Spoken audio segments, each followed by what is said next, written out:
ng bayan, maasahan anumang panahon.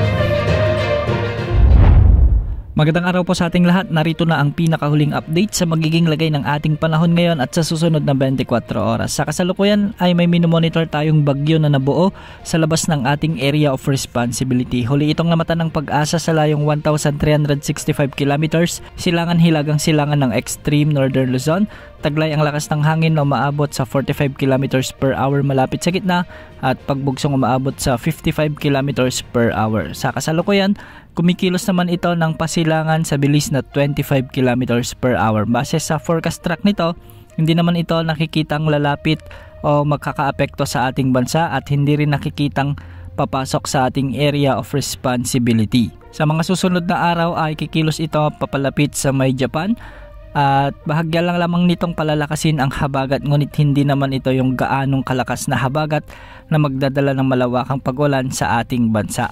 Wala na tayong ibang minomonitor na sama ng panahon gaya ng LPA na nabubuo sa silangan o kanlurang bahagi ng ating bansa. Sa ngayon ay habagat naman ang nagdadala ng maulap na papawirin na may mga kalat-kalat na pag-ulan at thunderstorms sa Ilocos Norte, Ilocos Sur, Abra, Batanes at Babuyan Islands. Ito ay dahil sa hinihila ng bagyong nasa silangan ng ating bansa. Dahil dito, posible pa rin ang banta ng mga biglang pagbaha o pagguho ng lupa kung may mga katamtaman at minsan ay malalakas na pag-ulan. Para naman sa Metro Manila at nalalabing bahagi ng Luzon ay magiging bagyang maulap hanggang sa maulap ang mga kalangitan na may mga isolated rain showers and thunderstorms.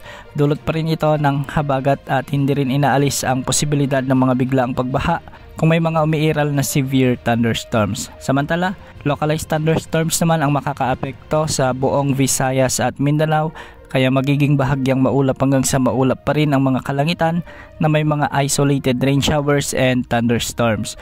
Dahil dito, posible rin ang banta ng mga biglaang pagbaha o pagguho ng lupa kung may mga umiiral na severe thunderstorms. Para naman sa lagay ng mga pag-alon sa ating karagatan, ang mga baybayin sa northern at western sections ng northern Luzon ay posibleng umabot hanggang 3.4 meters, samantalang sa nalalabing baybayin ng bansa ay posibleng mga pag-alon hanggang 2.5 meters. Ngayong buwan ng Agosto ay posibleng may mabuong bagyo mula 2 hanggang 3.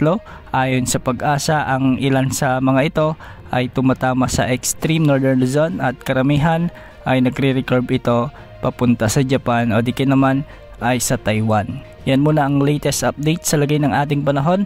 Ito po ang weather update ng bayan, maasahan anumang panahon.